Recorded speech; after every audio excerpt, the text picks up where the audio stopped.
TV, channel of God's love. Today, we are in Ambaji, Fatorda, at the residence of Frazer Andrade. Frazer Andrade is a young man who holds a Master's of Pharmacy, but his passion is elsewhere. After completing his Master's in Pharmacy, he took up a job with one of the pharmaceutical companies in Goa, but then his heart and soul was elsewhere. And that elsewhere is, he is a collector in his own right of Christian art artifacts. Most of these Christian art artifacts were part of his family ancestral chapel. We bring to you the young man who is passionately collecting, preserving and conserving this beautiful piece of heritage, Frazer Andrade. Frazer Andrade, nice to be here among your huge collection. Could you tell our viewers very briefly something about you, besides the your background in a pharmaceutical company and things like that? How did all this thing come around? When did you begin this passion for collecting the Christian art artifacts? Okay, so the story goes back to somewhere around 2010-11 when we visited the Museum of Prince of Wales in Bombay, and then we happened to see a lot of artifacts there on display. Not Christian art, but other day-to-day utility articles like a lot of crockery and stuff. So my papa started saying that we have a lot of these in our house also, and at that point of time I had never ever bothered to see those things at home. You were too young, perhaps. Yes, so that was something that I had never seen. So when we came back from there, I would kind of pester my papa, let's go there and get those things from our ancestral house. I see. And then that is the time every Sunday or whenever I had the free time, I would go and search for things there, and I would get in and collect them, and because that is the time I started understanding the importance of these things, that if they can be placed in a museum, that definitely they are of some value. And even if they are not into the museum, since they are our ancestral, there are definitely sentimental values to it, so we need to preserve it for whatever it is, even if it's not materialistically valuable. So that is the time I started collecting anything and everything that belonged to Goa. Not only crockeries, be it your candle stands, your agricultural implements, your cooking utensils, and whatever possible. But then as years progressed, one fine day at the chapel outside our house, there was a big plastic bag full of statues there, and I was quite surprised to see who would keep these statues. And then my grandmother told me that if people do not want statues, they sometimes keep them on roadside crosses or chapels just to deteriorate, or also if they do not want, they would burn statues at home or give it to the churches, where they would also discard them appropriately, that is by burning them. So that is what struck me, if this can happen at the chapel, what would be happening in the whole of Goa? At different places, yes, all over the village. Yes. I mean, the villages in Goa. Correct. Yeah. So in the name of modernization, people started making new oratories, discarding their old ones, and Catholics normally burn these, considering it an appropriate way of discarding. So, but doing away with these statues is really doing away with a part of history, and these statues and sculpture of Goa is really unique because of the influences of different other religions that we see there. So that is the time I started moving into Christian art, because I saw other stuff like crockeries. At least there are many people who would kind of take care of it in their houses, but when it came to religious objects, because of modernization and because it is not so very much important to everyone, people would easily discard them and we would lose a lot of it. So that is why. Frazer, it's nice to know that at a very young age you could put your mind on something like this, a part of history. It is often said, if you want to leave a good present, you should know a part of your history. so that you can preserve history for the future, for the future generation. Otherwise, everything is gone and lost. So, could you tell us when you began this thing? I see a lot of Christian art artifacts here, these oratories, and I can see some crockery there.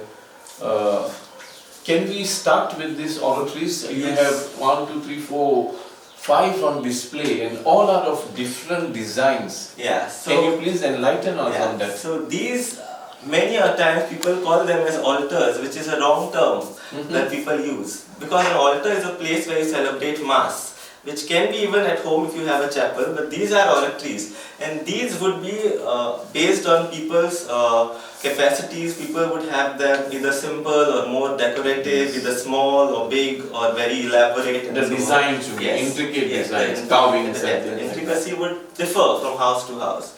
So here what you see are oratories from the 18th centuries, this is from the beginning of the 20th century. These two are from the 19th. That one is also from the 18th century. This is from the 18th century? Yes. But that is a fairly different, because all these have a box behind where you would place the statues, while this is just the front facade. Isn't it? So this probably would be placed on a wall, and the wall would have a niche in which the statues would be placed. So this is just the external facade.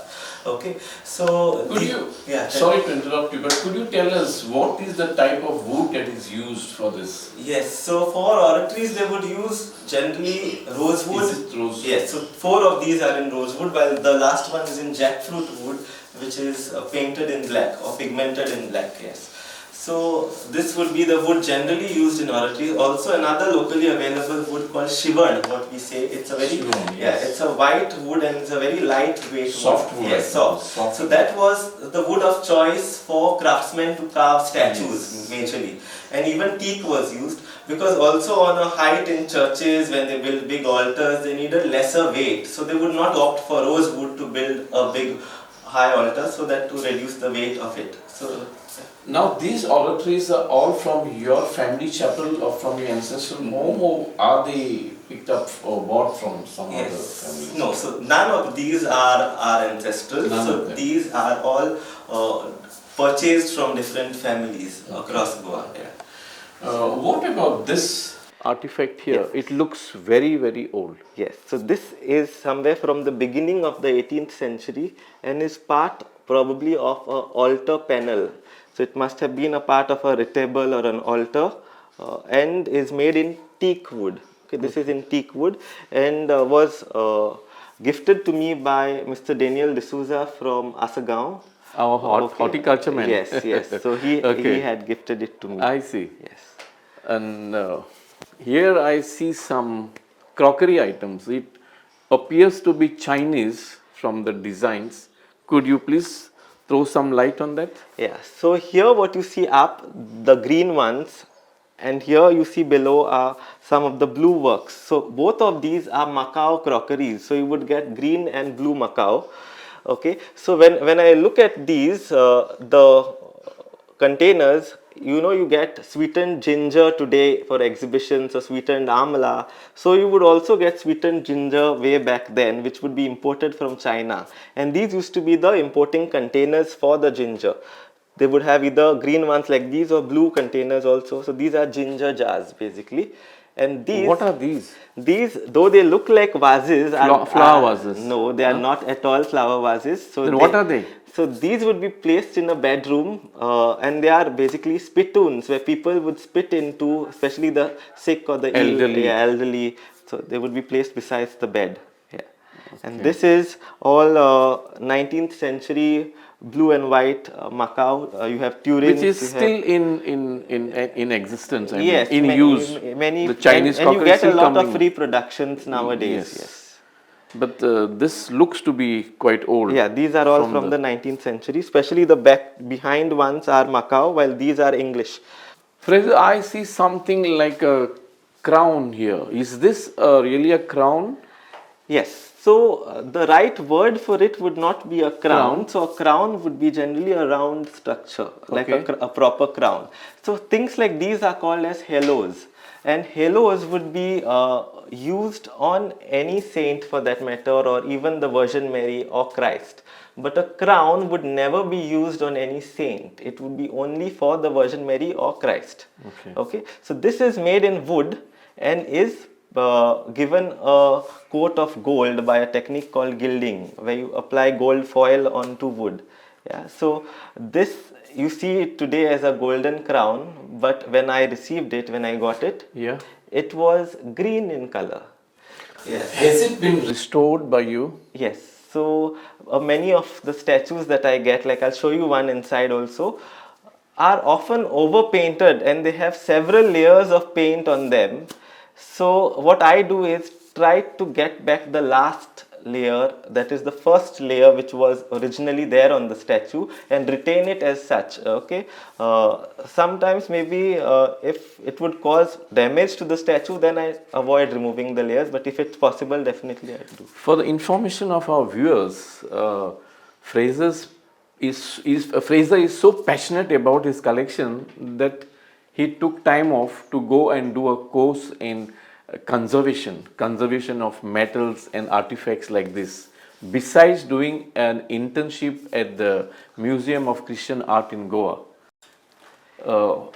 What about this? They also look to be very, very old statues. Yes, they are. The behind two statues that you see are of Santana, Saint Anne, and are of the Baroque style of carving statues and date back to the beginning of the 18th century, while this one is from the 19th century and was a humble gift by Liane Mishkit from Betal Batin. Okay, it's from their family oratory, which she donated, gifted it to me just last year.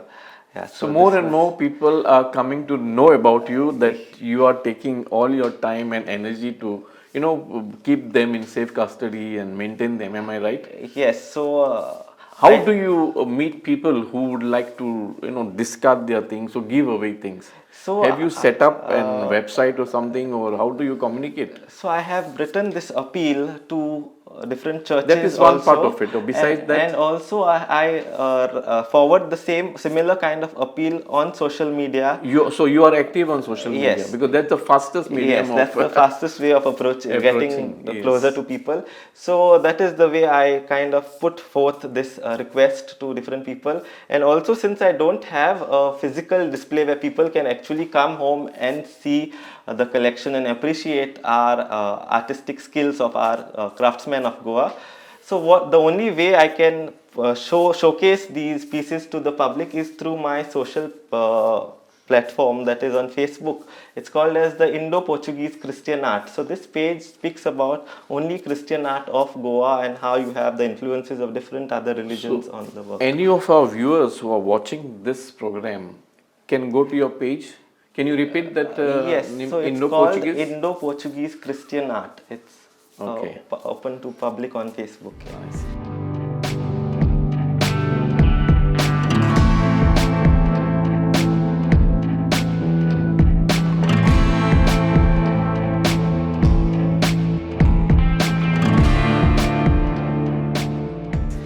I can see some metallic objects here, like holy water sprinklers there. Yes, so you have a holy water sprinkler, then you have the bells, you have a turable. Yes. So the turables up there, if I can open, I will show you.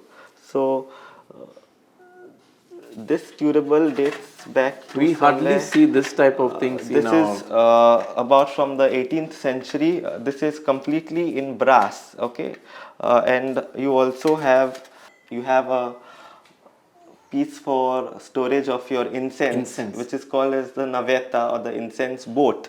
Now, why this is in the shape of a boat? Because the initial donors were sailors, so they would often make things associated with the ship, and that's why it looks like a boat, and the design was then copied over the years. So that's how it came from there. So I think every little thing has its own little significance, no? Yes, everything used history had a meaning. Yes. Yeah. So up there you see smaller turables which come from the Sacred Heart of Jesus Chapel in Ambaji, which was last used in 2018 for the feast. after which a new turable was donated to the chapel, and this one fell into disuse and was condemned, and from where I procured it from the chapel to safeguard it in my collection here. Okay. Then you also have these bells here, which are very old and date back to the 16th century with the Portuguese cross on it. Yeah, and these are also holy water fonts that were Yes, mounted. that reminds me of that. I think this thing would be fixed in the Yes, wall, so right? this would Actually, be- it's a shell, Yes, it's a real shell. real shell. Yeah, and these were imported from Italy in 1930 for our chapel in Ambajing. These come from the Ambajing chapel. How do you, maintain this? Does the climatic condition have any direct impact on it? Yes, definitely. In Goa, we have a lot of humidity, so humidity kind of encourages a lot of growth of fungus, especially on wood and textile and leather. It's to maintain. It's really difficult. So regularly, I kind of inspect my collection, and if there is any brushing that has to be done or any insect treatment, I do that with repeatedly after regular time intervals. And I myself personally handle these objects, and I don't allow anyone else to clean them also. So I always wear my hand gloves before I touch anything old, because we tend to sweat, so that would affect. It passes on Yes. to it. So We see a small cradle, is it? It's a cradle. yes, And so it's like a small four-poster infant. bed. Yeah. Yes. Could you? Okay, it's a bed, right? Yes, with the four posters. Okay. Yeah. Could you please tell us something about this? Yes. So this. It's an infant lying in bed. Correct. But I see a lot of silver articles, like A lot of jewelry. On it, yeah. Bracelets and. This cradle forms a part of a bigger ensemble that is a part of the Nativity set, where you have Our Lady, Saint Joseph, and the three wise men, and the shepherds, and the sheep. So this image is made in ivory and is in a bed made of rosewood and adorned with crochet pillow covers and the mattress and the sobricio, that is the top lace that you see, and gold gallon that you see is pure gold, and silver flowers. And the infant, if you notice, is wearing typical Indian jewelry, like you rightly pointed out, with the leaf motifs there. So these infant images were carved by a lot of Hindu artisans and tried to copy images of baby Krishna in the cradle, sucking his thumb after he stole butter, basically. So in the church, they were made to represent baby Jesus, and were commonly produced in bulk at that time. They were made either in ivory, in bone, in wood, or in silver, these kind of infant images. Okay. So also this formed a part of the nativity, but there is another story to the infant where it was also given as part of the dowry, which I will show you later on inside. Yeah. Interesting. What about this? I see a kind of a lion face, is it? Yes. So these. Is it wood or it is wood? So a lot of our early period 17th century Indo-Portuguese furniture would have motifs like this, where these would be placed under the feet of your table or your counter desks or trunks. Underneath there would be as support. So here probably the leg of the table would fit. So there would be four. It's a slot there. Yes. So we had a table originally which was completely eaten up by termites, which was a beautiful table inlaid in ivory, so which was completely destroyed and could not be saved. This is all from that table that survives. No, from the look of it and the texture, it looks very, very old. Yes, this is. Could you guess how old it is? Easily about 412, 415 years old. Amazing, Frazer. Amazing the manner in which you have preserved this. Can you throw some light on this beautiful picture on the frame? Yes, so this particular photograph that you see is a print from Germany, and is not 100 years still. It probably is about 80 to 90 years old, and is that of Santa Cecilia, who is a very important saint to me. Saint of musicians. Yes, because I also like singing, especially the old liturgical hymns. Okay. So apart from saving tangible heritage in terms of statues and sculpture of Christian church in Goa, I also try to revive the old Latin hymns that used to be sung earlier and now are not sung anymore because people do not understand it, and Konkani is given more preference over Latin due to lack of being understood. So that's why I try to revive those also. So she is definitely the patron of music and sacred music.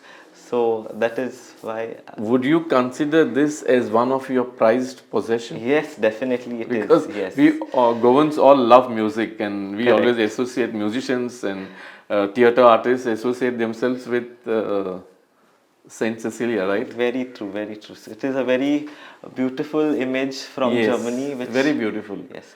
However, this is not the image original to this frame. So Okay. originally there was a portrait of a bishop in there, which was completely eaten up by termite and could not be saved. And this picture was later replaced with Santa Cecilia.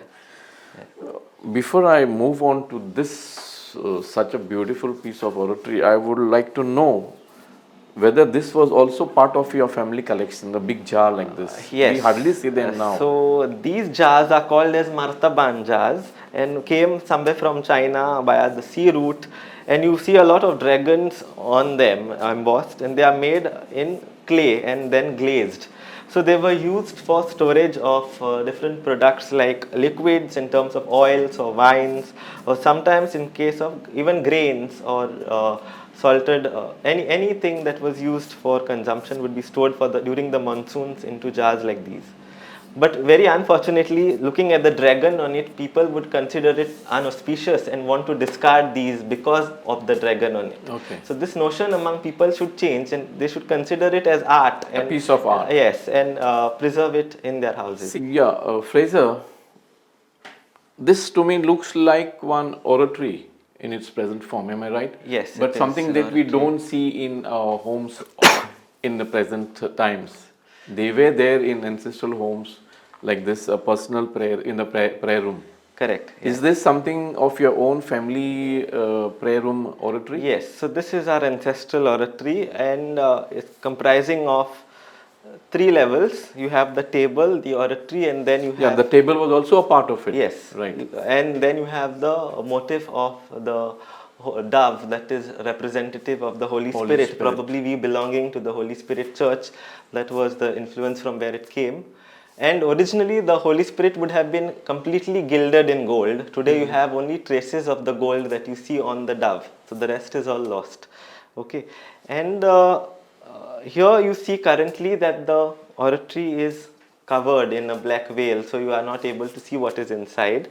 Any particular reason for covering it? Yes. So is it for the protection of the statues, maybe inside from the dust or something like that? No. Or there's any other significance to that? There is nothing to the dust as so, but it is covered only during Lent.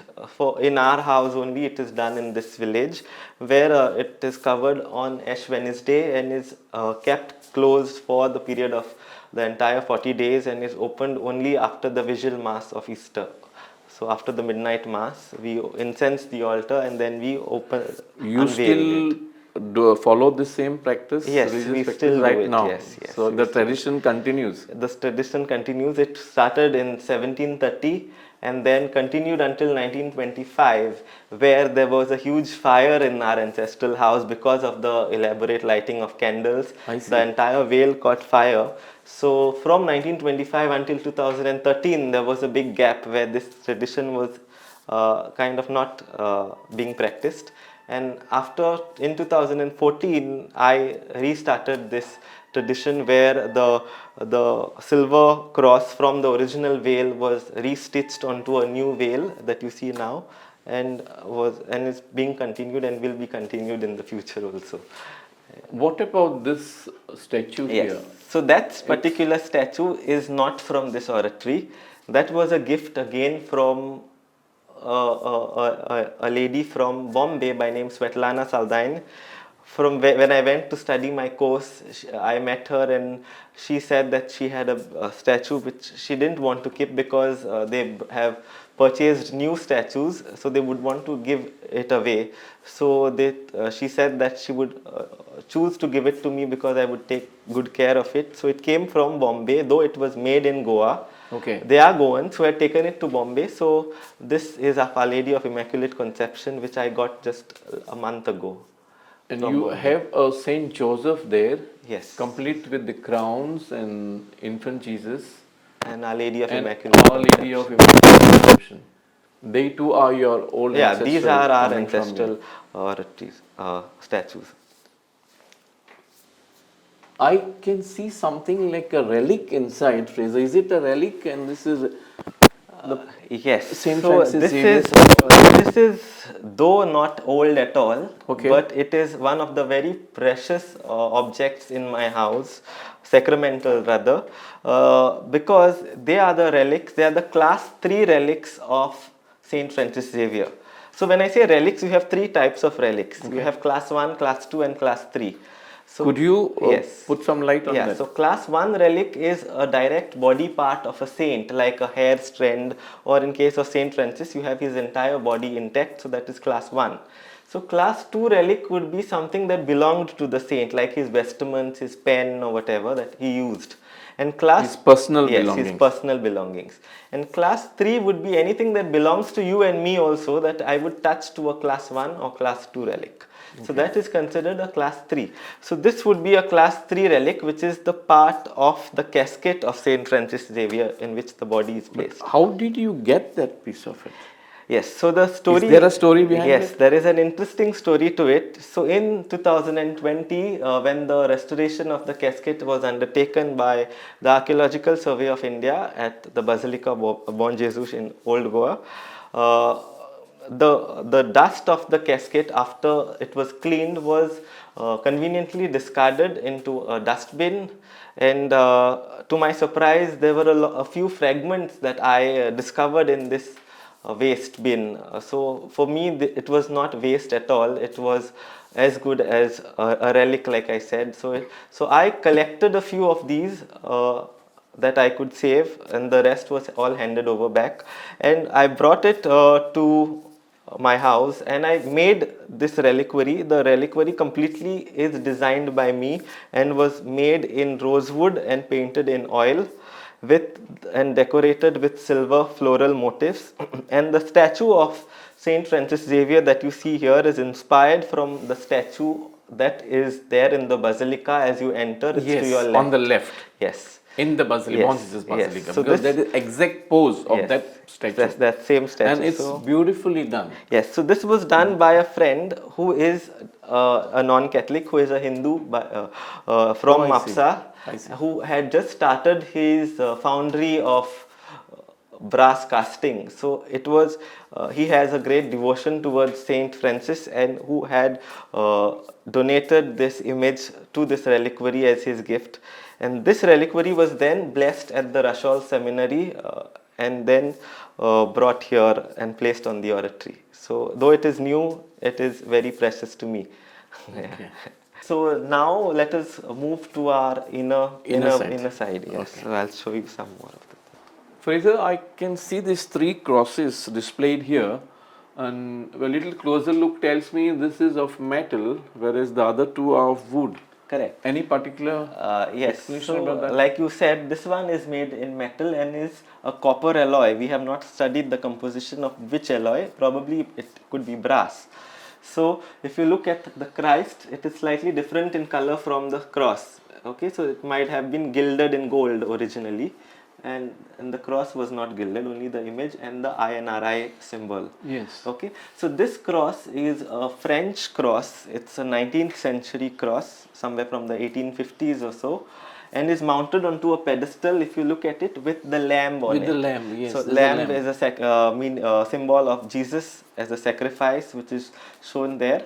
And you have the 4 evangelists in their symbols, that is the bull, the dove, the human being, and the lamb that is shown there on either arms. Okay. Symbolizing the 4. 4 evangelists, Matthew, Mark, Evangelists. Luke, and John. And this cross was taken from a house to different other houses on if there was a death in a particular house. So it was then taken there during the funeral procession. and then it was returned back to our house. Yeah. So this the cross, the smallest one here, was again a gift of Beverly Fernandes of Verna, who is married into Ambaji, and she has offered it to me. Yeah. Okay. What about this? It Yes. looks to be just a box kind of a thing. Is it something? Yes, it Where is you have not a to- box. It is a musical box, rather. Okay. So this is a gramophone. Okay. Okay, from the 1920s, of of the company His Master's Voice. And today, however, it is not in complete operation.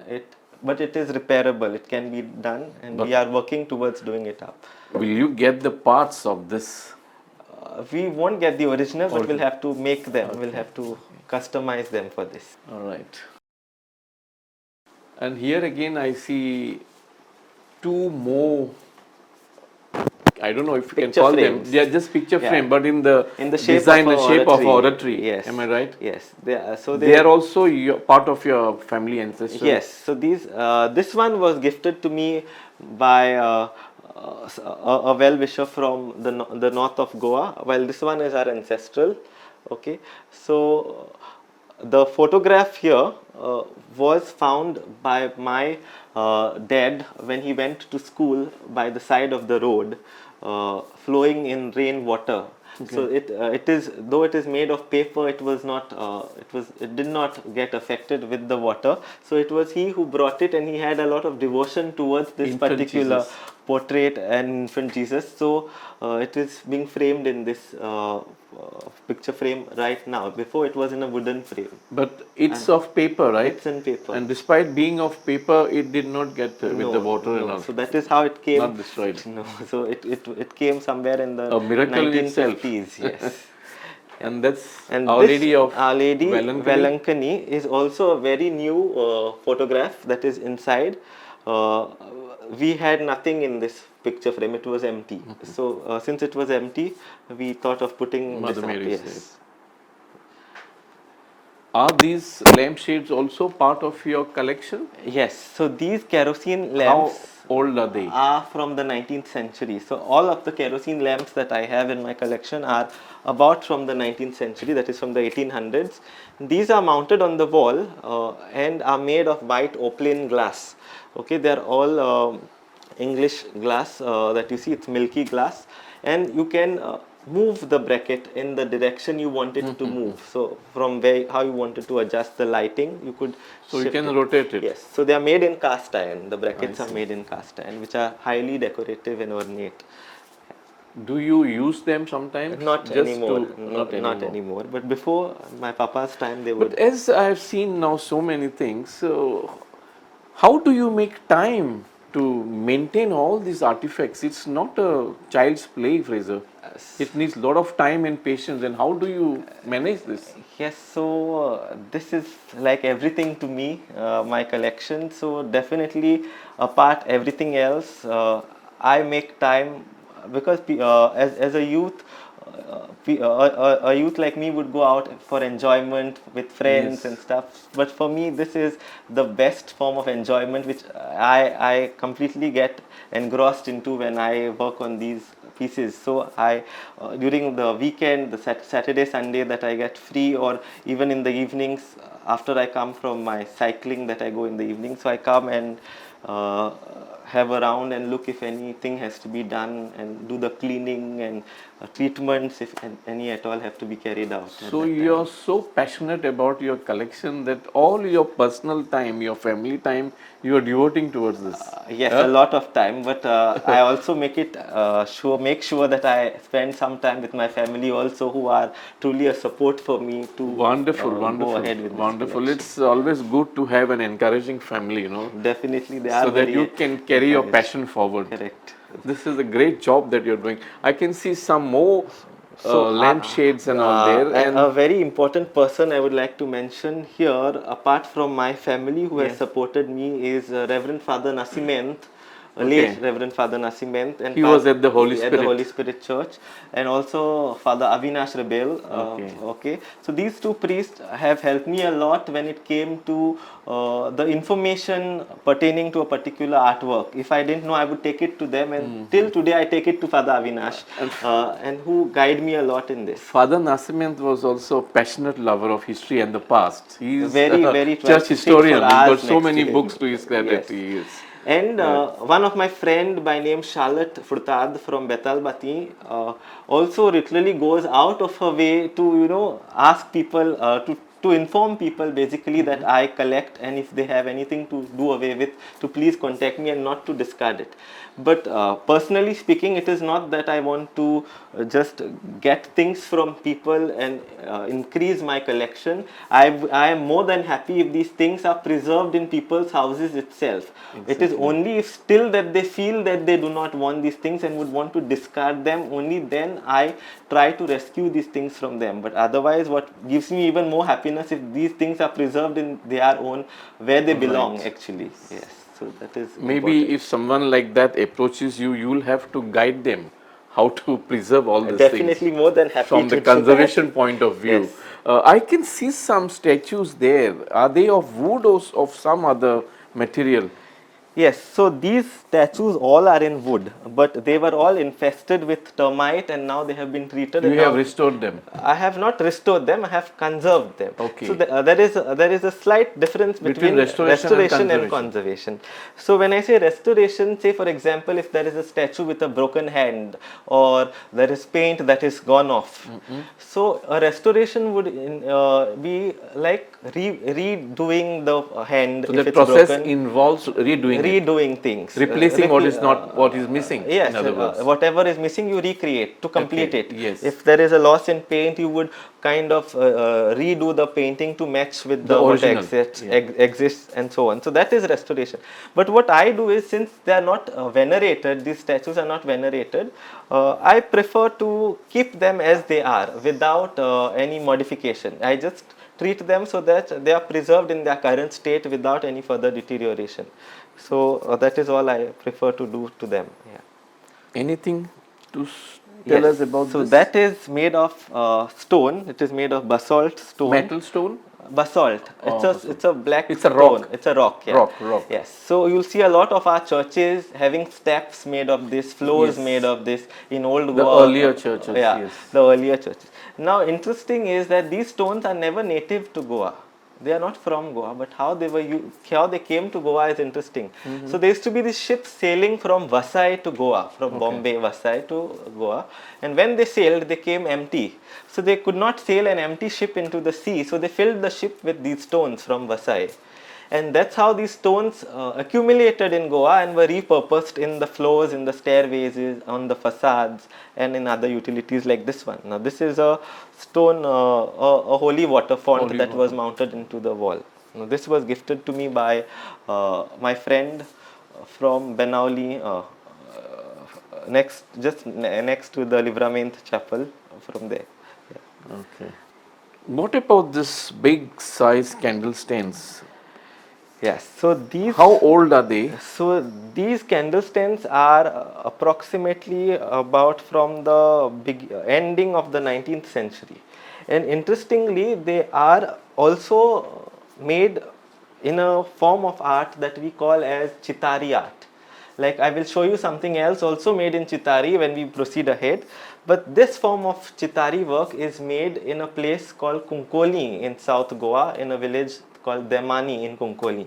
So these are craftsmen who are non-Catholics and are known for making colorful toys for children and a lot of kitchen utilities for the children to play and walkers for children. I think these toys are sold in some fairs and jatras and all. Yes, with the green, most dominant color is green and red and all very bright colors. Bright colors. Yes. So today they are using more of synthetic colors, but originally it would be naturally procured. The colors would be plant based and stuff. Okay. So these were made by that community. You mean to say even these were plant-based colors Yes, these used? are original Chitari works. art. Yes, so this community would not only make things for day-to-day utility articles, but also furnitures for the church. Like you see in these candle stands, and also if you go to the Capella de Mont in Margao, there is a beautiful table there, completely in Chitari work. I see. Okay, but today, however, in today's times, the community no longer makes furnitures for the church. No sacred objects are made for the church as such. But you see other works like the parts that are used in Hindu pujas for the butts to sit. And there are some those small kind of walkers for the small children. Yes. So right? all of that is still being with made. the 3 wheels on Correct. the thing, correct tripod kind of a thing. Yes. So that is still being manufactured by them. Okay, so yeah. What about these statues here? They look to be quite old.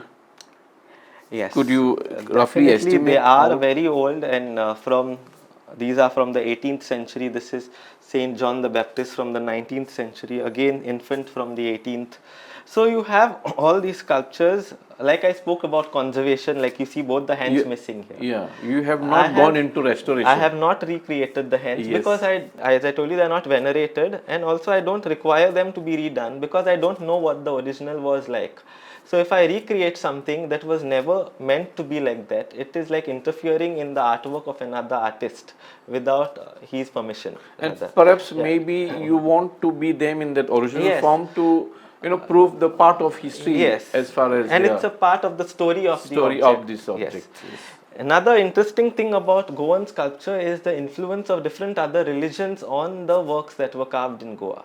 Like many of these statues were not only carved by Christian artists, they were carved by Muslims, they were carved by Hindus, by Buddhists. Here, for example, you see very strong Buddhistic influences. Like if you notice Gautam Buddha, his head is covered with snails entirely and his hair is not visible. So the artist made curls in the form of snails on a lot of statues representing the snails of Gautam Buddha. So this is the strong. So this for you it looks like curls and resembling the snails. And the central curl somewhere influence of that Buddhist. Of the Buddhist influences that you see here. Yes, and this is very Hinduistic. If you see the pedestal, it looks like a open lotus base inverted. Okay, so all these things, the artistic designing, everything takes us back in time. Yes, and it shows how together different communities lived in harmony. And today it is necessary that we learn from our past and our art objects that speak That's to why us. it's always important to know the past, to enjoy your present, and keep build something a good for future. Build a good future. Yes. Then down you have Saint Clare of Assisi and Saint Francis of Assisi, both from the early 18th century, both the statues from there. Okay. I think something else is remaining in the next part. But before that, I would like to ask you, Frazer, you have been giving so much of time and spending so much of money. This is not only your personal collection.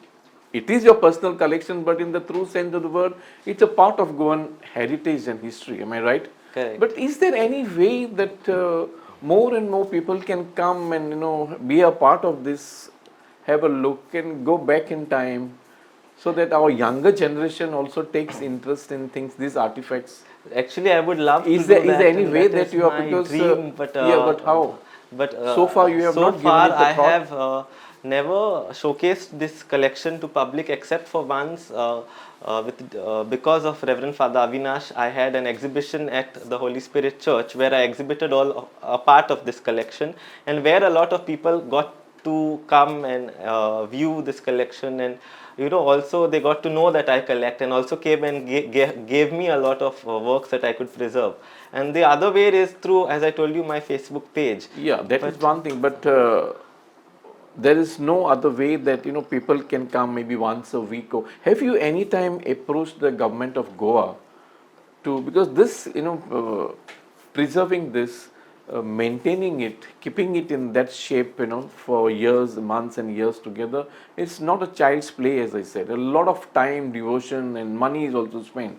Anytime have you approached the government of Goa to assist you in this? Not venture? still. Probably I will soon, but I need Of course, some. keeping the rights of your thing to yourself. Correct. But if there is It any would be of scheme great that will help to me because it is quite help, preserve the a heritage of our challenging land. task to maintain this at Exactly. home, and I am the only person who looks See, we does have it. Yeah. so many foreign tourists who visit our land, especially those who come by the cruise liners. It would be an interesting place for them to have a look back. and What is Goa's rich yes, heritage that correct. we Because and Goa to many tourists is just alcohol and beaches, and so which is that not is what just the thing. We it have is. way beyond. Goa is not confined to the beaches only. Correct. Yes. Yeah? So we have a lot more, but even This is priceless I collection. I would want to exhibit it, but probably if I get a good proper platform where I can have showcase. No, this, as you said, we- you had an exhibition at Holy Spirit Church. I don't think it's advisable because shifting these artifacts only is a big risk. Is a risk. It's not good for the lot of object things itself. involved in that. You can't do it. No, it has no. to be where it is, but only displayed in a proper Correct, manner. so that people can You need a access bigger it. space. Yes, yes. Space is the only thing. Yes. Probably I'll do it. Let's see. We move Yes. this here. way. Proceed. Here we see a lot of statues of varied sizes, and most of the statues, at least on this shelf, I see of Saint Francis Xavier. I see infant Jesus and many other Christian art artifacts of crucifix. And you have the I Virgin think Mary and Santa Frazer, you got to give us a little more explanation about this. And when did this collection actually begin? Was it all of your ancestral family Christian art collection, or you went about collecting and buying things? No, so this is all of this is majorly not our ancestral. Okay. So as I told you, there was this bag of statues that was kept at the chapel outside. So that kind of drove into me a spark where Okay. you know So what this collection also came from there, where people were some of it. And then I approached many people just looking at what happened there. I told you what might have been happening in the whole of Goa. So then I started approaching different people through social media, through making appeals that I submitted to churches and all of that. Through my friends and family, I spread the word. And that is how I managed to get all these sculptures from different families across the state, right from 2011 until 2023. And my collection of Christian art that I has spans right from the 16th century until the 20th century, the beginning of the 20th century. Yes. My attention is especially drawn to this Our Lady of Piety. It's really beautiful. Yes. Is it the painting is the original, Yes. or it has So been this particular to some extent restored, if I may say? this was not restored, but it was cleaned only. So it Okay. had layers of varnish on it, which had completely turned brown. So So these you have colors cleansed that, and that were not original visible. color Yes. is reflecting now. So this is the original color which was there under the varnish. Isn't it beautiful? It's really beautiful with the gold work on it, and the faces are and in see ivory. the crown also. Yes. So you have the crown and you have the heart. You with said the seven- faces are in ivory. The face of the Virgin Mary is in ivory. I see. Yes. Okay. So a lot of our sculptures in Goa, some of them are entirely made in ivory, some of them are entirely made in bone, some of them completely in wood. But sometimes they are made in combination of different materials. For the benefit of our viewers, since you are so deep into this, how can a common man, a lay person, identify original ivory work or a work that is made of bone, kind of a replica to it? Yes, so to look at it from a distance, both of them look alike. Similar. Yes, they look similar. At least the first look of Yes. it. Yeah. So then, if you look closely further, ivory will have a kind of a rhombus-shaped design on it, which is a self-print on the surface itself. Those are the grains of the ivory. Also, ivory is very heavy and bone is very light. Also, ivory is solid internally, while bone is porous. You will have a lot of pinholes on the surface of the bone because of the blood vessels. So that is one of the identifying factors. For ivory, You and have bone. to Yes. hold it in your hand, Yes, and and you can to know the difference. I see a lot of crucifix Yes, here. so all of these This are is- in bone. So bone, when you say These are all in bone. yes, So even these images are all in bone. So they were made either in cattle bone or fox bone. Sometimes even deer horn was used. Is it still being made of bone? Is this particular art still in vogue? See, though bone is Oh. not bent, it can be still done, but the artisans today are no longer into bone. No longer. So this is a completely dead thing today in Goa. So they use some other material. They use wood. Today wood okay. is available, but that is also a slowly dying tradition in Goa, because today the market is flooded with fiber and plastic sacramentals, or you have marble powder, and wood is not encouraged, which is a very sad thing today, because as we know, how people discard religious items that they do not want. Now, because it is wood, even if they burn, it is not a problem. Though it causes some amount of pollution, even if they bury it, it will decompose. But can you imagine if we want to do away with plastic sacramentals? How would you do it? Yeah. Would you burn plastic? Would you bury plastic and kind of destroy his own creation in his name? So that is what we need to think and encourage the use of wooden sculpture. In thinking about our environment also, and kind of encouraging these traditional craftsmen who are still facing a great problem in their survival. We have a few of them in Raya who work on carving Christian statue in wood. I see. So we can encourage them also. And here you see a series of images of Saint Francis Xavier. Yes. So my name is Frazer, which is taken from Francis Xavier, hence Frazer. It's a combination. Yes. So I have this thing in my mind to collect images of Saint Francis Xavier from different parts of Goa. As many as possible. As many as possible, and you just see the difference. He is one saint, but how he is represented differently over the centuries and from one village to another. Since you are collecting various images, have you noticed any variation in the artwork? Definitely, like in this image, you see he's shown very stout. In this, he's shown like a quite skinny. Sometimes he's shown tall. Sometimes he's shown and the hair height. and all. Yes, the hairstyling is different. The dressing is slightly of a different way. It is shown the flow, and all of it varies from time period and from village to village.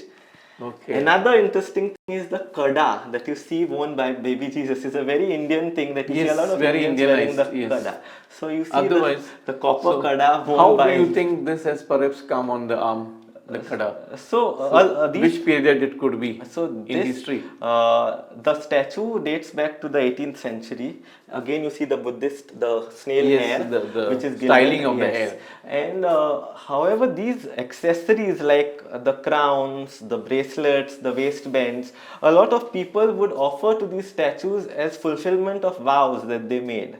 They prayed, and if they got something, they would pledge that they would in Thanksgiving offer something. So a lot of these things came that way. So they would frequently be put off and removed time to time. So we can't really say when this kada came there, but it is part of it now. Are these some relics here? Yes. So these are relics that were in our family oratory at our house, and we never knew that they existed. Till when I was cleaning the oratory once, I discovered these small little pendants tied up in a cloth packet and placed in the oratory. So when I opened the packet, it was a treasure, and you found several relics there, but we still don't know what relic it is, whether it is class 1 or class 2. There is nothing documented. That is nothing documented except for the names on some which states the saint. Talking about documentation, that reminds me, Frazer, you said you have done a course in documentation with the Museum of Christian Art, right? Yes. Are you documenting every article that you are holding in your possession now? Yes. So have you started, or it's already completed? What is it? No. So because it will help the future, Correct. Documentation is very significant. Documentation is a document, and it helps. Yes. So when I did my internship at the Museum of Christian Art, one of the emphasis was to learn to document a collection. So before of which I had never documented any of my objects whatever that I had collected. Collection, But when I came from there, one of my assignments was to start documenting at least 2 objects per day. So as of now, I have started, and I have completed more than about 300 objects from my collection, which I have a detailed document of, with the title, with the date of procurement, what is the material it is made, what are the dimensions, where is the current location in my house, what is, if there are any damages, then who has gifted it to you, the photograph of the image. So it's a detailed, elaborate. But who helps you in this part? Every little information may not be in your domain, right? No, if I have purchased it, then I write it as purchased from so and so. If it was gifted by someone, then I write gifted by this person in this year. So all of that I note down. But then it would be nice if I could get some students who are studying to come and help me in this documentation process. You could use their services during the vacation time. Correct. Normally, who are doing masters in history and things like that. Yes, it will be kind of a project work for them also. Yes, because as of now it is. Have you ventured into that? I have not approached anyone as of now, but I will do it shortly. It will help you. Okay, right here below your showcase, I can see this statue.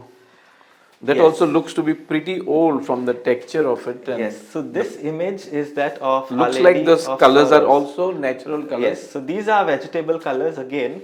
And if you look at it centrally, this portion is looks brown. This and here also. Is it because of the weather, climatic conditions? It looks brown because this part was completely eaten up by termites and was missing. I had seen it when I got it, but when I went to clean it, it was only mud. When I brushed it off, it literally fell off into powder. So that is a very important part of documentation, because before I started working on it, I had taken a photograph of it. So I know how the hands were. But when I dusted it, the hands disappeared because it was mud. So these hands were recreated in sawdust and other materials, which was made to look like the original, though this is not the original. Hence, I have left it unpainted because for anyone to know that it is a new addition. So even when I do a conservation treatment, I document the process of what new is added, because suppose if there is, I had to paint this now. In another 50 years, someone says that these hands are 400 years old, which is not a fact at all. Okay. These hands were redone by me. So if it is documented, it is always known that this is a later addition. It is that. It's a very big time-consuming process. A very slow process. Slow process and time-consuming. Maintaining is one part of it, and documenting is other part of it. How many hours do you spend documenting this now on a daily basis? 2.5 hours at least. A day? A day. Regularly? Yes, regularly I do it. I see something there, and then we'll come to this particular this place. What about this? Again, another oratory. Is it from some family's home ancestral? Yes. So this oratory comes through a friend of mine originally from Aldona by name Hyginus de Souza, who now resides in Margao. So a lady from Benauli has offered it to me through him, which is made in rosewood, which was in bad shape, which I have completely dismantled and reassembled and treated appropriately with suitable solutions. And all these small statuettes were also part of this? No. Oh, you have... these are not from the oratory, they are placed separately. Yes. What about this Frazer? I can see something like a very so old book. What is it? This is nowadays, I think, I'm not very sure, but we have the whole complete missal. But traditionally, apart from having the whole missal, you have the missal divided into smaller books, which were used for appropriate services. Like this particular part is called, is a part that was a part of the missal and was used for the Mass of the Dead, for ablution of the body, for the prayers of the last rites. Okay, so this is entirely in Latin and is from 1926. Okay, so you have the mass and all the requirements needed for the ceremony in the church that is mentioned in this. So these are all Latin things with the Gregorian notes that you see here, the music notations that had to be sung by the priest. Yes. Yeah. So these have pure leather coverings. Okay, they are leather, but it's very difficult to maintain as the leather turns white in monsoons. Something is very neatly framed here. Yeah. So what is this? It is nothing but, they are called as altar cards. So before altar cards. So before the Vatican Council II in the 1962 to 65, the way in which mass was celebrated would be quite different from how it is done today. So that time the priest would back the congregation and face the altar. Okay, so at that time 3 cards like this would be placed in a sequence on the altar, where the priest could refer to the major prayers just in case he forgot in between. Okay. So these were printed on paper, and sometimes the richer parishes would also have it embossed on silver plates, which were like permanent, while these could be changed, the paper could be changed within the frames. So these are from 1936, okay, and have been conserved, treated and reframed. Were these part of your family chapel? Ancestral family chapel, this is or the you part picked of up? the chapel, yes. Is it? These were a part of the chapel that were used. Okay, and here you see another interesting image, right? So this image comes from a lady by name Josefina from Mercedes. So What is the material used? So this is made in wood. So if you look at it, it was completely white like this. So when I took off the white, you see the red being exposed. So this is the color underneath the white. Original. Yes.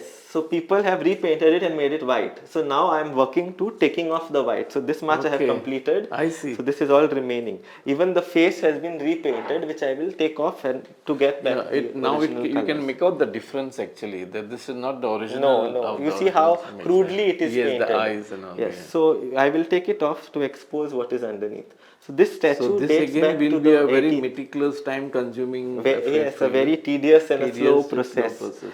Because when you're taking the paint, you should ensure that there is no harm caused to the statue Original itself. statue. Yeah, so you have to do it slowly. And this is from around 275 years old is what is being Do you told. have your own laboratory where you work on these restoration processes? I don't have a laboratory Dedicated set up. space. I don't have a dedicated space, but I do have all the chemicals as and when That they're are needed. required for that. I use them since I have a chemistry background. So that pharmacy that I studied is definitely not a waste. It is used. It is helping in you conservation here. also. As far as chemical in this is it concerned. feels really good like a transition from a pharmacist of human beings into a doctor of museum objects, of treating Very sick nicely patients. put. Frazer, is this something we just spoke about in the other room about Yes, that place so- in Konkoli? Yes, The so this similar is- art, am I right? This is the similar form of art called the Chitari art, like Chitari, you see Chitari here. art. And if you see, it is very Indianized with the colors. But this is not a very old piece. It is from the 20th century, and you see these 3 holes here, these 3 cavities in which there would be 3 legs. It would be placed on a height tabletop. like a table, but it is like a pedestal for the chalice. It would be used on the altar, and with a chalice veil placed on top of it, and then you would have the chalice placed onto this during the mass. So you see how things made by different communities were being used in the church together, and all lived in such beautiful harmony. What about this wrist over here? Okay, so this is nothing but a paper clip. So it is, you can put your paper and so it's prevented from flying away. So this is a Victorian Very era artistic. piece from the 19th century. It's made in brass and is plated in gold, and the back is in iron. So, and another important thing I forgot to mention is this little thing here. So if you look at it, it is quite heavy. You can hold it and see. Yes. Yes. So the base is made of lead. It's almost a kilo, I think. Yeah. So the base is made of lead. That's what why, is this supposed to and be? these are Is it- brass pins on which people would pierce flowers when they kept it at the altar. So to prevent them from flying away, they would poke it to this and place it at the altar. So you would get So it different. could be like one flower holder. Yes. there So you would without get the different flower. shapes. You would get long ones, round ones also. We move to the next Yes. section now. We'll move upstairs now. Frazer, this is another image of Our Lady of Piety. Am I right? Yes. Another one, very artistic and Yes, this so is beautifully very maintained. detailed and is much older than the one we saw. This was a gift by a well-wisher from Raya. Okay. So if you look at it, it is also had a lot of varnish on it, and which is taken off now to expose So the it gold is the and original the color. form now? Yes, this is the color. The face and the feet are in ivory. Probably even the hands of the Virgin Mary were in ivory, which are now lost. Okay, they are missing. One See, hand is, yeah. both the Both hands are are missing, and both one are missing. foot is missing. So the face and this foot is in ivory. The rest is in wood, and the crowns, the halos are in silver work. Okay, okay. And this clock on the wall, Yes. it also looks very antique. Yes, so this is from the 1920s or so, and you have to wind it. It has two keys, and you have to wind it once in 8 days. So one key is for the clock, and the second key is for the pendulum alarm, the bell that rings, the chime. I But can otherwise just it's read working. something there, made in America. Made in America. Made yes, in America. Yes, yes. Frazer, I can see some wooden pieces here. They resemble very much like the candle stands, Yes. which we used to even see in village small chapels, walled chapels. Correct. You don't see them now. I don't know what people have done with that, but you have nicely maintained this here. Yes. So This part of the history. These are all candle stands, as you said, and if you look at it minutely, the lower portion has the staff and two pots attached to it. So that is a symbol that is closely related to Saint Roch. Okay, so these candle stands would have probably been on an altar that was dedicated to Saint Roch. Yes, and they are made in wood and are gilded in gold. They all look same. They same Yes, as the they are all design. the same. So they are from one They are from particular chapel, right? He is What Saint they put? Ignatius. Oh, So they Loyola. I was a Loyola student, and that was painted by me in 2013. That time. I see. Yeah. So it's a canvas painting. It's oil painting on canvas. These again are candle stands with the spikes and all. So you have a lot of candle stands here with all of these are Baroque. You can call them Baroque style. So you have different styles of art. You have the Rococo, you have the Baroque.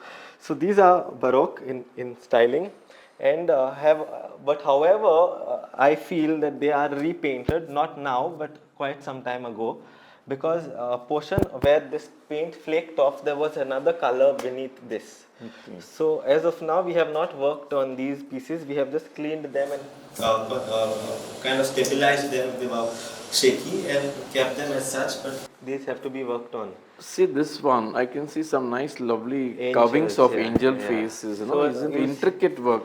So you'll see a lot of these in a lot of candle stands and altars. They're called as cherubs or cherubim. Okay, and this probably would be a stand converted into something else later on, where this was a later addition. While you see this Was small it for the little candle or big that no, we use so in Easter Paschal candle? you see this square rectangle. Yes. So this would have been a cross. So this was a cross pedestal. Cross pedestal. Yeah, so the cross, Where since it it was locks tight, into that, it was yeah. just chopped off from here. Correct. And this was converted into something else later on, where this particular thing Must was be added. very old. Yes, so these are from the 18th century, easily. Yeah. Then here you have a beautiful lamp, yes. oil lamp, in which we used to light the oil. This type of lamps would be seen just in front of the Blessed Sacrament Yes, in very the true, churches. correct. But they are not seen now. Very unfortunately, today these At lamps least you have are a piece replaced. here on display. Yes, so these lamps. During my childhood, I have seen this on Many display. churches would Many have churches these have either it. in brass or in silver also. Yes. And it is very sad to see that today these lamps are being replaced with zero bulbs near the tabernacle. Yes. These are such beautiful things gives the that we rich have. feel, It no? gives the rich. Today, it is not. It is okay, but the church says that you have to focus on simplicity and being humble. That is very nice. But in the name of simplicity, the church is destroying a lot of its rich heritage, rich art forms that it had in the church. Because earlier we had these beautiful, highly decorative altar cloths. Because today they say we don't need such elaborate decoration in the church, keep it simple. So we don't make the use of these things. And even newer pieces that are commissioned in the church are very simple, the simplest possible things that we see. Yes. If you look at our vestments today, if you keep the fan close by, they just fly off. Before, the vestments would not shake because they would be really very heavy and quite beautiful. As a collector of Goan Christian art heritage and this artifact, does this hurt you some way? Definitely, looking at how forget about making new beautiful works. Whatever exists in our churches and in our houses also we are not able to take care of. And every time we blame the government for not doing this and not doing that, but what is in our hands, how much are we taking care of? Like for example, in a church, there were these beautiful nagas and naginas. They were like snakes. Basically, they are snakes with a human face. So there was some priest who came and said that, okay, these snakes are evil and cannot be in the church, and just chopped them off. I mean, they are pieces of art and Indo-Portuguese culture and heritage. How can you destroy such beautiful pieces? So like I also told you, in our oratory there is a skull at the base of the cross. So that skull represents something in Christianity, and that is why it is there. But a lot of the younger priests are not aware of this, and when they come for Easter to bless the house, they insist that we take it off from there. So if they suppose insist families like this of taking it off, who are custodians of these pieces, what if they are posted in some church, and if they see a similar skull, they would just remove it and throw it out without informing. So like this, we are losing a lot of artworks from the church in I don't know what sense, but we should understand that this is artwork and has to be protected as such, because that is our identity. Okay. That is what makes us different. This again is a very old piece of Yes. So this is wood carving. Yeah, it's a ornamental display in the churches and all. it was panel. part of an altar. Altar. Like if you look at the altar when the mass is celebrated, then there would be a step where the candlestands would be placed, right? So on that step, they would place this horizontally like that as a covering for the wall. The base. Yeah, base, yeah. So this would be latched. It would have latches by which it would be latched to the wall. So if you look at it minutely, there are traces of gold on it. Yes. So this would be entirely gilded originally. So now the gold is lost, and it's a very costly affair now to redo the gold. But it is not in use, so why simply to do it also? Just whatever is there, I have kept consolidated it and kept it so that it does not flake off, and keep it as such also. What is this? Yes, so this is a very interesting thing, and where I got it is also very interesting. So I got it at the scrap yard, okay, which is something really unbelievable. During your exploration? During my exploration. So when I go cycling, I keep going to different scrap yards just to see what they have. Okay. And this is something I found there. This is a beautiful part of history. I come to know what it is now after having a closer look at this. Yes, this looks like a toaster. So it was sold to me also as a toaster when I purchased it. We have the small sandwich toasters yes, now. So yeah, so this opens up this way, and I will show you. Inside you have the monogram that is the IHS. You see this. So this particular thing was a host maker, where the host batter would be put in. And then it would be put into the fire. So once it's baked, then you would trim it around in the circular shape. Okay. So this particular host maker has only one mold where you have the big host for the priest. Similar toasters would also exist with the big mold and also the smaller communion, which are distributed to the congregation. So that is this. And this is not the toaster, but once you make the toast, the wafer using a toaster, it had to be cut off, right, in the small. So this is like the punch in which the thing would be placed, and this would be pressed. So you get the circle. For every individual thing, you had to move that. Yes, and keep cutting. Repeat the exercise. These again are candle So these are again candle stands which are wooden and plated in silver. So the front plates are silver, which have now turned black because of the tarnish on them. However, I choose not to polish them, because if I polish again, they'll turn black anyways, unless I coat them with a coating layer, which is an unnecessary intervention, I feel, since it's not needed. So I choose to keep them as they are, because that black thing that is formed on the silver is also a protective layer, so it will prevent any further damage. So the thing that is in silver on that is called, the technique used in making it is called as repose. Repose is a technique where you take a metal sheet and you stencil the design on it and you hammer it from behind. So once you hammer it, you have this relief created on the other reverse side. If you have, so this is the hammering done on the back, and you get this elevated thing from the front. So this is how these So that panels process were was made. used for this. Yes, and then it was nailed or screwed onto the wood base. Yeah. This, I see some vestments here. So this is a vestment. This is a chasuble. Okay, you have different vestments. So this is a chasuble, that is a silk chasuble on which you have paintings that are being done. Okay, so and you have the gold thread gallon that is Running on the across, side. yeah. Yes. So sometimes they would also have silver thread gallon which is coated with gold, or sometimes even copper would be used. Yeah. So How old this can this is from the vestment early 20th century. This is from around 1920s, 1930s. Okay. This is from this is a stole. If you look at it, it is having such detailed works, and this is silver thread, all of it, and is embroidered on silk with semi-precious stones and glass beads with silver thread on silk. Okay, and it is called as a stole and was probably used on the day of the ordination of a priest. Now, these have been purchased from Cochin, so we do not know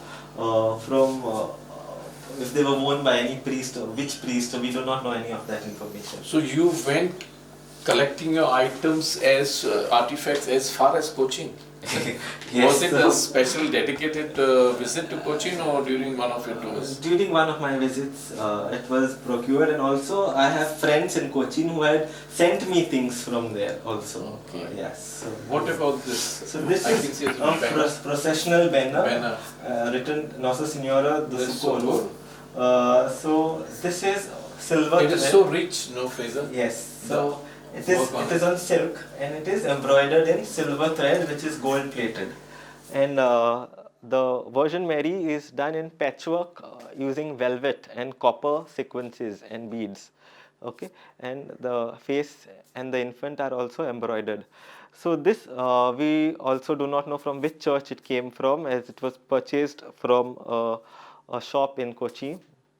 And however, it is definitely Indo-Portuguese. So I restrict myself to collecting only Christian art that is associated to India and Portuguese. Because if I focus on everything, then it becomes too big a topic to focus on. So keeping it restricted. So you're restricting your own self with Yes, this collection. yes, because then I can concentrate more on that yes. only. So there you have a lot of altar panels behind, and there in the middle you see a cross. And on the cross again you see the skull in the center that is painted with the head and the two bones as a danger symbol. So before the funeral procession would be very elaborate, unlike today. Today you see the priest coming to your house just with a stole, but before he would wear a pluvial, it's a cape that he used to wear, and it used to be black in color. Today black is almost discontinued, at least in Goa it is not used, but abroad in some places it is still used. Today we use purple as an alternative to black, but before we had black vestments. And when the priest came to bless the body, he would be also accompanied by the confraria if the deceased was the member of the confraria. So that time when they went, and the body was taken to the church walking, it was never a hearse van. So they would have these carriages to carry the body, and when the confraria walked, they held this processional cross. Okay, which you would lead from the front. He would lead from the front. So this is that cross that they would use. This is from our chapel that was being used traditionally, which was then discarded when the process changed after.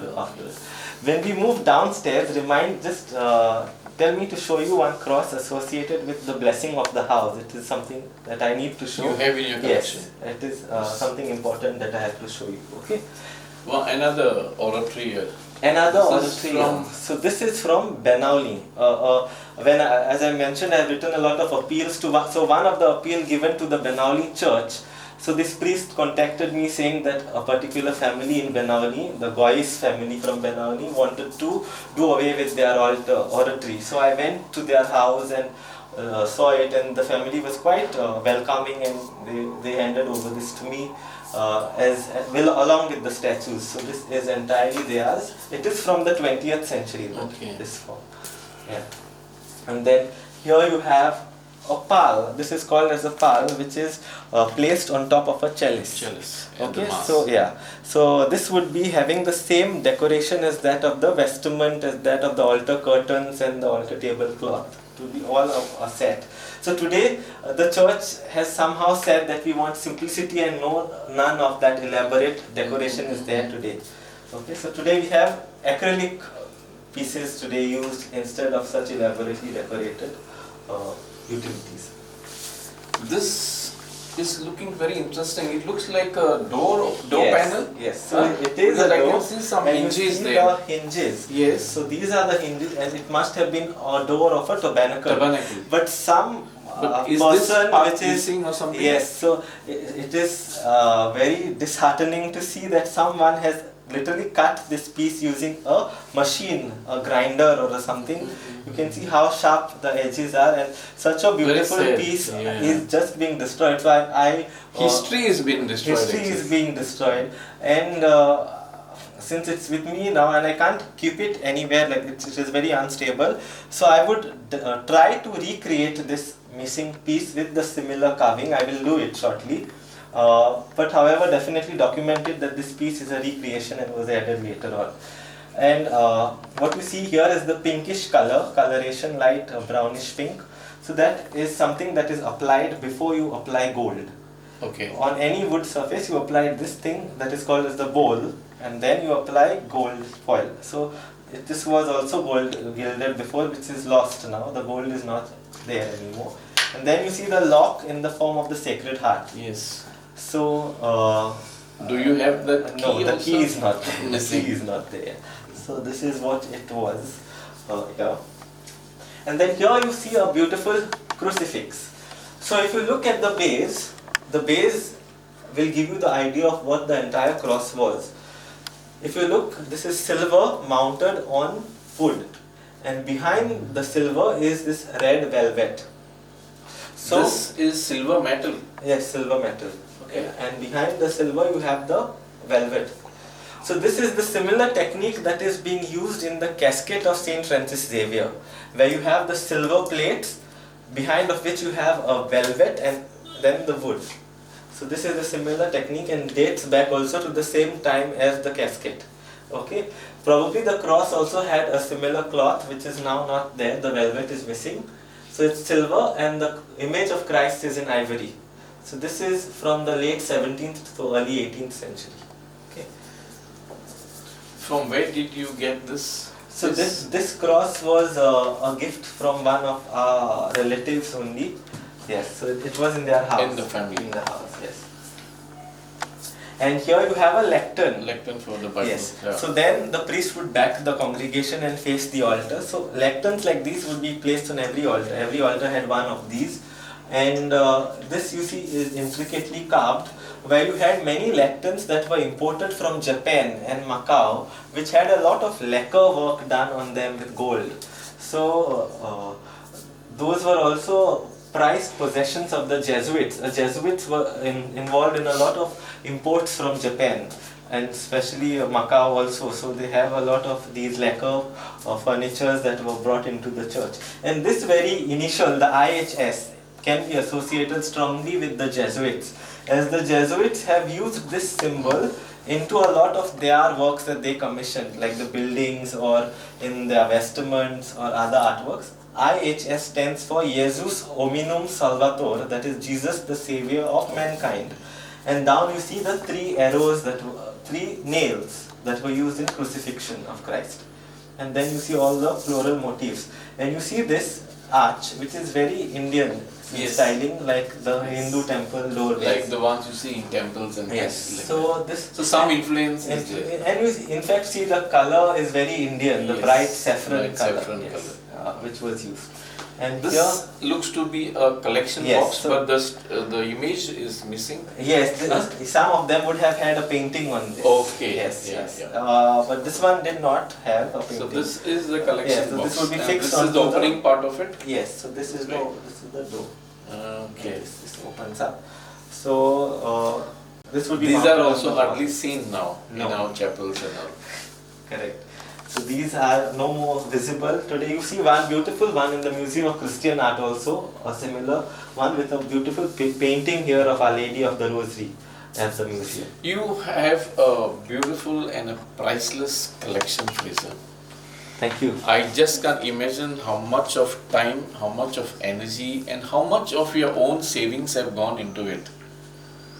This is something that the people should see, not only our Goan, but the tourists who come, so that it will give them a vision of our past, the history, and the association that we had with such,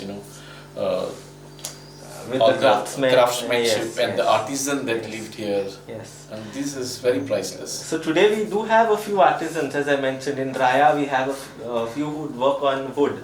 In Chimbel there was a community. They may be just a handful. Not And many, and yes. they hardly have any work today because of the flood of plastics. Hardly And so anyone much of commissions modernization, wood. Yes. Yeah. Earlier they used to do everything manually, but Correct. now you have all the modern gadgets by which you do it, but nothing like having something like this. Now this is one very important thing that I would want to show you and the viewers is that this is a cross, right? But without the image of Christ on it. It is an empty cross. You can call it a Latin cross. Now traditionally after Easter, when the priest would come to bless your house, today how does he come? He would get a crucifix and a pair of candle stands maybe. But traditionally the priest would come with an empty cross like this to indicate that Christ is risen and he is no longer there on the cross. Okay. But today that practice is somehow not there at all, and you get a normal crucifix when any priest comes for blessings.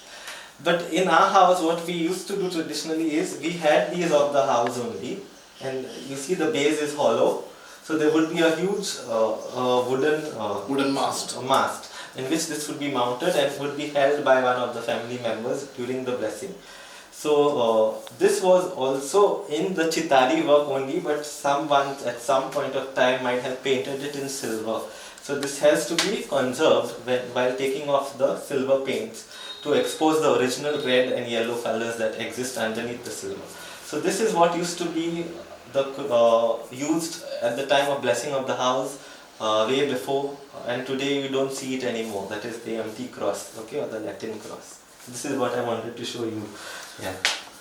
Frazer, you said you started this collection very seriously somewhere in 2011, and you have a wonderful collection. And actually, during your journey of this collecting these artifacts, what was the difficulties that you have, faced, and what are your challenges now? So, as far as the difficulties I have faced are majorly the finance, because a lot of times these things are really very expensive to procure and also to maintain. So finance was also a lot of problem that I faced, which my parents always supported me and still do. And apart from finance,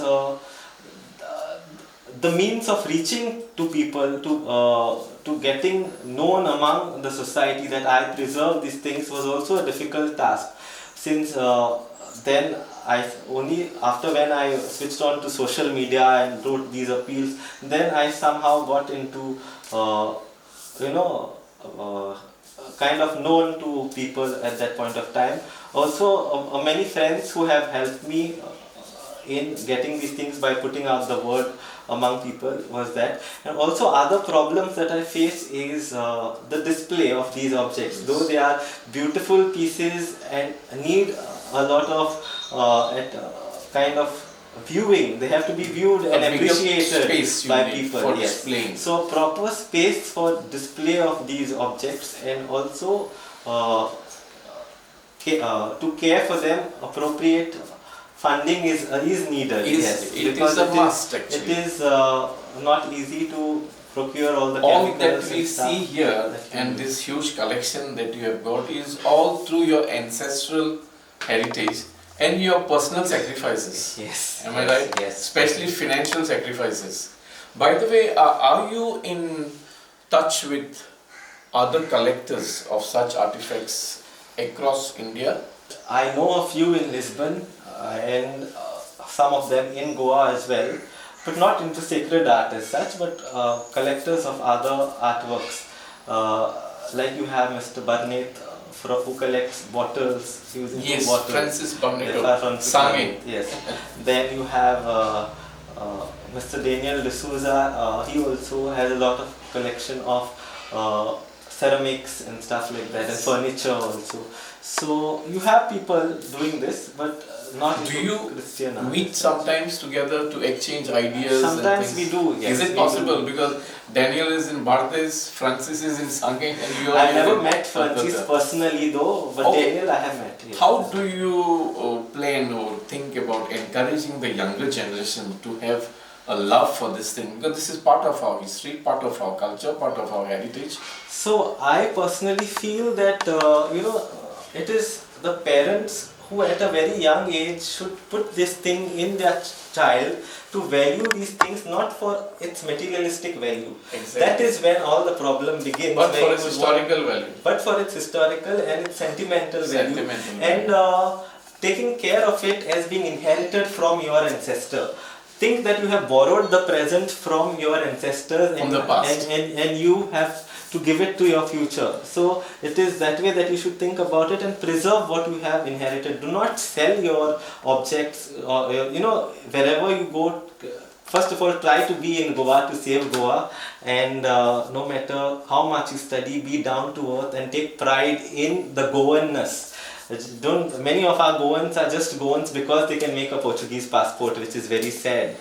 But be Goans because you care for Goa and its heritage and take pride in saving what we have inherited from our ancestors, the beautiful artworks in terms of furniture, in terms of sculpture, in terms of music, in terms of football. We have so much, the cuisine of Goa.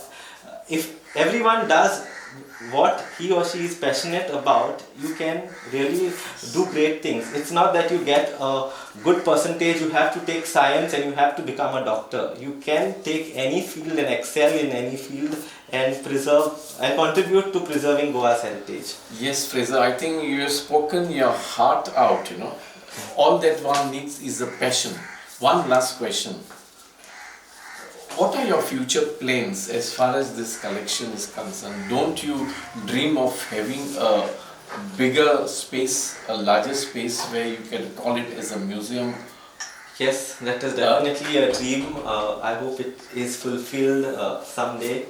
And like you said, I would want to write to different government agencies also if I could get some assistance and support from them and other institutions, like other students who would come and help me in documenting and taking things to a different level, having a proper space to exhibit these things so that people can actually come personally and have a look at this other than just seeing it on my page on Facebook. Yeah.